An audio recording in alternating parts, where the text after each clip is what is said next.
Hello everyone, welcome to Classes with Poonam. We are doing chapter number 6 of class 6th history. The name of this chapter is New Questions and Ideas. इस chapter में हम महात्मा बुद्ध और महावीर जैन की life के बारे में discuss कर रहे हैं।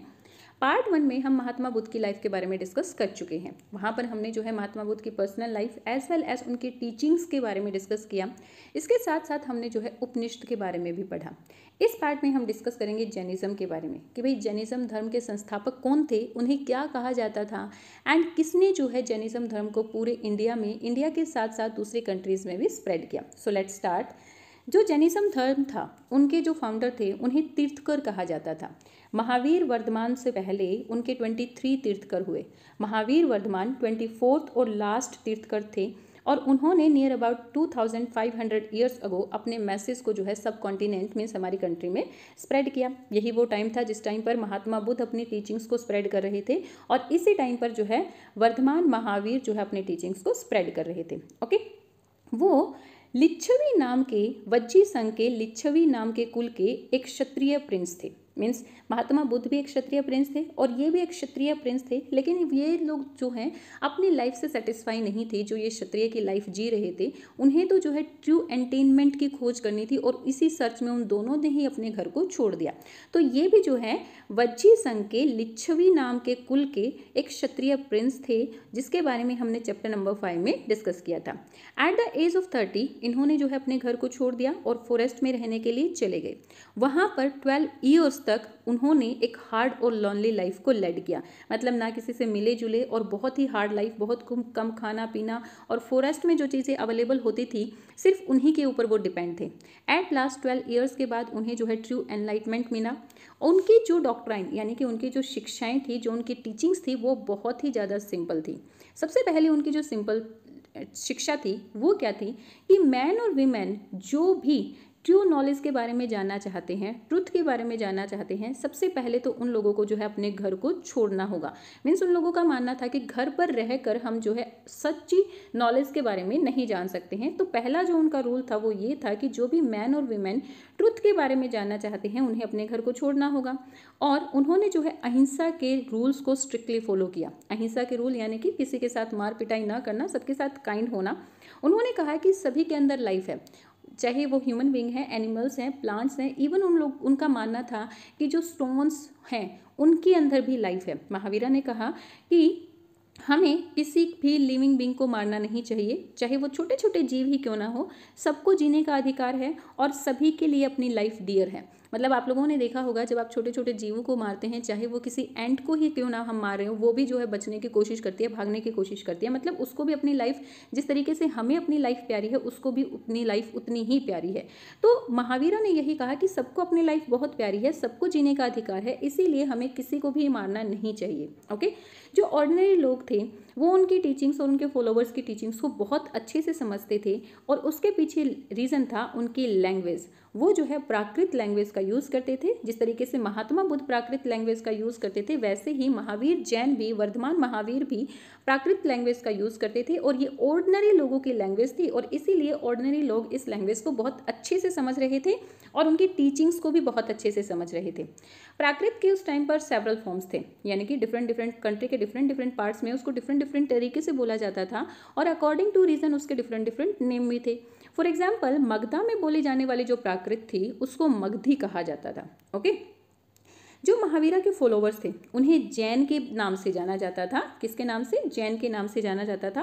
वो लोग जो है सिंपल लाइफ जीते थे और अपने फूड के लिए बेगिंग करते थे, यानी कि भीख मांगते थे। मीन्स उनके लिए ये अलाउड नहीं था कि भाई आप खाना पकाकर खा सकते हैं, नहीं, उन्हें जो है भीख मांगनी होती थी। ना ही वो लोग खाने को परचेज कर सकते थे।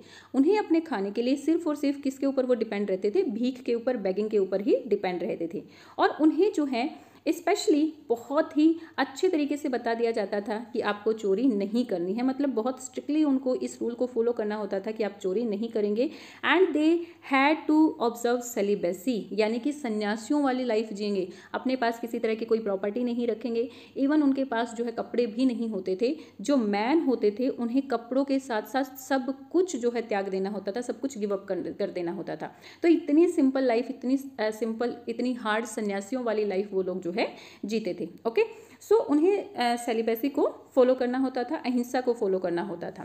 It was very difficult for most man and women to follow these strict rules, और इतने ज़्यादा स्ट्रिक्ट रूल्स यानी कि कपड़े भी त्याग देना और खाना पकाना नहीं, परचेज नहीं करना, सिर्फ उसको भीख ही मांगनी है, अहिंसा नहीं करना, किसी भी छोटे से जीव को भी नहीं मारना है। मीन्स धरती में चलते हुए भी उन्हें बड़े ध्यान से पाँव रखने होते थे कि भाई हाँ कोई भी छोटा सा जीव भी उनके पैरों के नीचे ना आए। तो ये जो स्ट्रिक्ट रूल्स थे मोस्टली मैन और वीमेन के लिए फॉलो करना बहुत ज़्यादा मुश्किल था। बट ऐसा नहीं है कि लोगों ने जो है उनकी टीचिंग्स को फॉलो नहीं किया।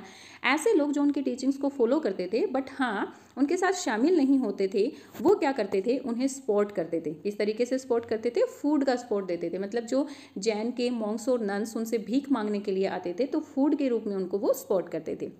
जो जैनिज्म थी वो मेनली ट्रेडर्स के द्वारा यानी कि व्यापारियों के द्वारा सपोर्ट की गई। फार्मर्स जो है इस चीज़ को फॉलो नहीं कर सकते थे, उनके डिफ़िकल्ट रूल्स को फॉलो नहीं कर सकते थे, क्योंकि उन्हें अपनी क्रॉप्स को बचाने के लिए इंसेक्ट्स को मारना ही पड़ता था, क्योंकि क्रॉप्स में बहुत सारे इंसेक्ट हो जाते हैं जब क्रॉप्स को ग्रो करते हैं, तो इंसेक्ट्स को मारना होता था। लेकिन जैनिज्म में तो आप छोटे से इंसेक्ट को भी नहीं मार सकते थे, किसी छोटे से जीव को नहीं मार सकते थे।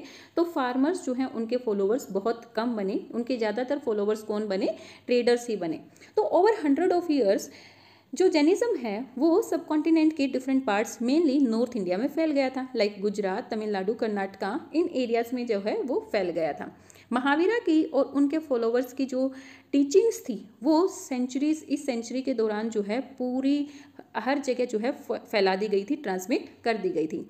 और ये जो उनकी टीचिंग थी पहले मेनली ओरली जो है ट्रांसमिट की जाती थी। मतलब लोग जो है ओरली टीचिंग्स देते थे, ओरली लोगों को समझाते बताते थे कि भाई हमें क्या करना है, किस तरीके से हम जो है ट्रू नॉलेज को गेन कर सकते हैं और किस तरीके से जो है हमें लाइफ को जीना चाहिए। ओके, लेकिन बाद में इनको रिटर्न फॉर्म में भी लाया गया। आज हमारे पास जो रिटर्न फॉर्म में उनकी टीचिंग्स हैं वो गुजरात में वल्लभी नामक प्लेस पर नियर अबाउट 1500 ईयर्स ही अगो लिखी गई हैं। उससे पहले उनकी जो भी टीचिंग्स होती थी वो ऑरली ही दी जाती थी। ओके, सो ये तो हो गया महावीर जैन के बारे में, उनकी लाइफ के बारे में और क्या क्या वो टीचिंग देते थे।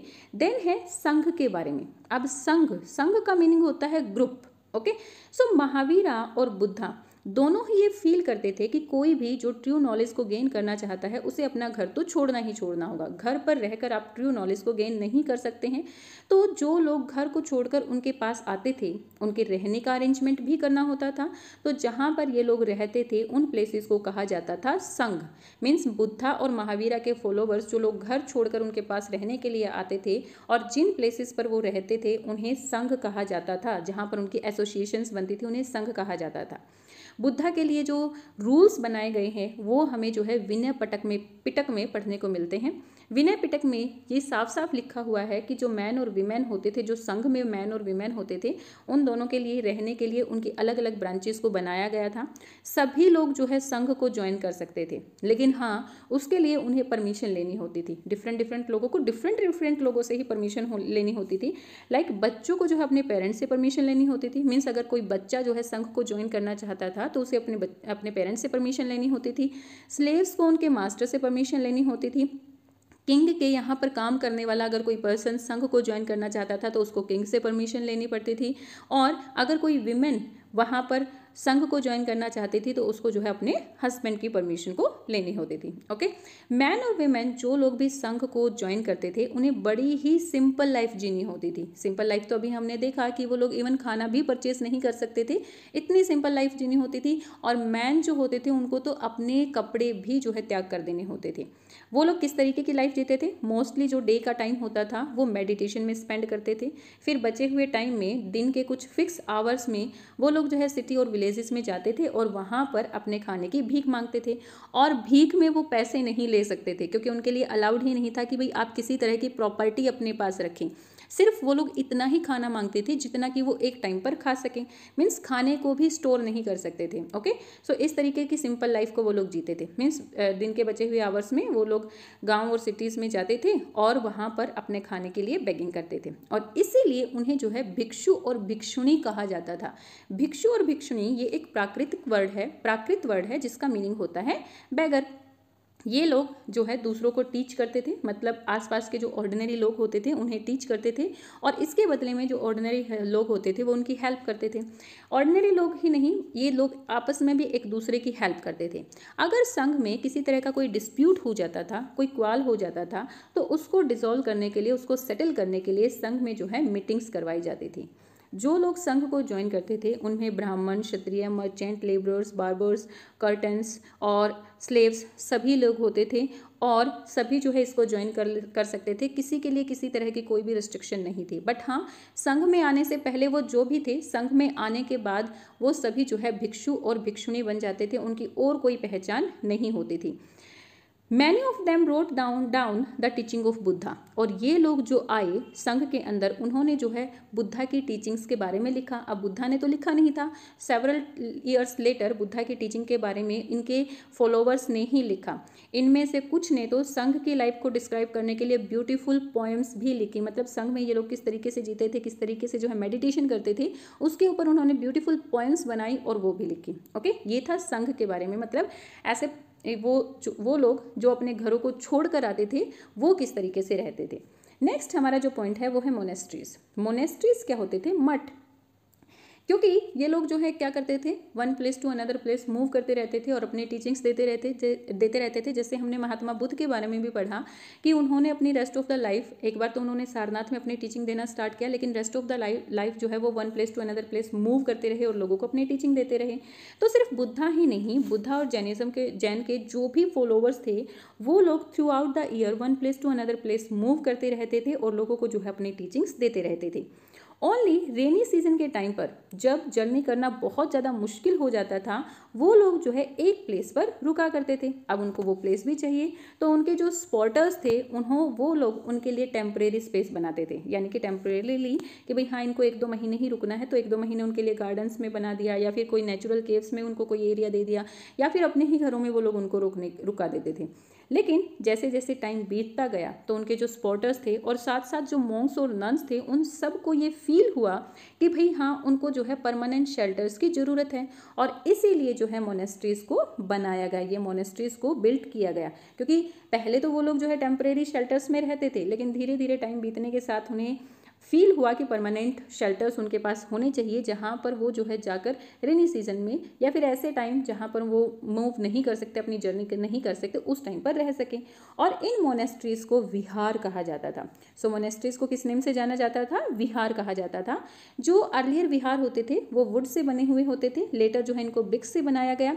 देन कई जगह जो है इनको बड़ी बड़ी जो हील्स होती थी उन्हीं हील्स में केव्स को डग करके भी बनाया गया, मतलब बड़ी बड़ी हील्स में केव्स बनाई गई और वहीं पर जो है उनके विहार्स बनाए गए। Okay, next, a Buddhist text tell us. एक बुद्धिस्ट टेक्स्ट हमें क्या बताता है कि जिस तरीके से ओशियन में मिलने के बाद रिवर्स अपना नेम खो देती है, मतलब सारी जो रिवर्स होती हैं वो ओशियन तो में मिल जाती हैं, लेकिन ओशियन में मिलने के बाद वो क्या बन जाती हैं? ओशियन का ही पानी बन जाता है, फिर उनके नाम से उनको नहीं जाना जाता है।